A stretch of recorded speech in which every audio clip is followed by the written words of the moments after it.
Olá, me chamo Jean, estou aqui no canteiro de obras, por volta do meio-dia, tá bem quente, deu para perceber aí, né? E sentimos a necessidade de falar um pouco desse método construtivo aqui, ó. Muita gente tem passado por aqui, tem perguntado. Alvenaria estrutural, é bastante conhecido, a gente vai apresentar nesse vídeo aqui um pouquinho sobre isso. Então eu separei alguns aqui, ó, para poder mostrar para vocês. Diferente deste, que é o tijolo convencional, né? A gente tem então os blocos estruturais, nesse caso aqui de cerâmica, tá?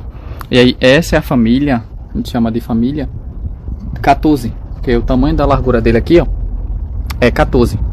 E aí você tem o de 3 furos, que tem, todos têm 19 de altura, tá? Assim como tijolo convencional, né? 19 de altura, mas aí a depender da quantidade de furos e da especificidade, né? Para que vai servir na estrutura, eles vão variar o tamanho do comprimento. E aí você tem o de 3 furos com 44 de comprimento, o de 2 furos com 29 de comprimento.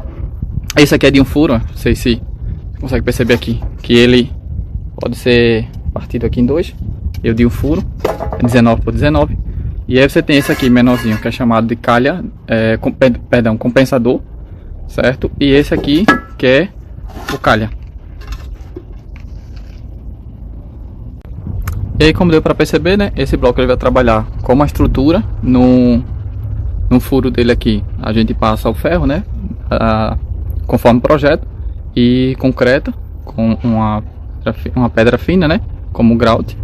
E aí ele passa a desempenhar a função estrutural, principalmente nessa parte aqui, ó, essa parte aqui da extremidade dele. É justamente onde funciona a parte estrutural, onde você vai apoiar, né, no caso a treliça ou a nevura, o bloco, seja de isopor, né, EPS ou cerâmico, não pode passar dessa parte, porque aqui é onde vai ser a estrutura, é onde vai ser, juntamente quando concretar, né, vai desempenhar a função estrutural. Então tem que ficar antes daqui, e aí você tem esse bloco desempenhando a função estrutural.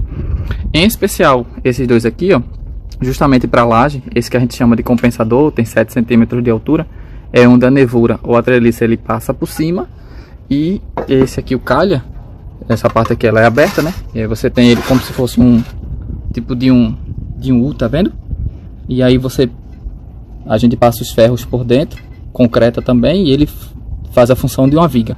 Quando é necessário, ele tem uma parte aqui, ó, que pode ser tirada também, e ele fica, essa parte de cima sai e ele fica como se fosse um J, para ficar na extremidade da laje. Vou tentar mostrar aqui na prática, não sei se vocês conseguem observar, ali, ó, abaixo da treliça, você tem esse bloco compensador, esse bloco menor. Eu não sei se nessa parte fica melhor de ver, mas aqui tá, ó, o bloco compensador, né, com a treliça por cima. Esse bloco ele fica nas paredes internas para apoiar a treliça, a gente vai concretar a laje. E desse canto aqui, ó, na parede da extremidade, você tem ali o bloco J, tá vendo? Com aquele lado maior, que é justamente vai desempenhar aqui a função, acho que aqui dá pra ver ele melhor, tá vendo? Vai desempenhar a função de um anti-esborro para laje. Já aqui, ó, a gente tem o bloco U, né, que a gente chama de calha, tá vendo? Esse U maior, que ele vai servir justamente, que ele tá como uma contraverga, pode observar, na janela. E aí ele vai desempenhar justamente o papel de tipo de viga, como eu expliquei já anteriormente. Coloca o ferro, né, por dentro, segundo o projeto, e concreta. Outro exemplo de bloco calha sendo usado aqui, tá vendo? Também em outro vão, né, janela. E aqui a parede em alvenaria estrutural. Então é isso.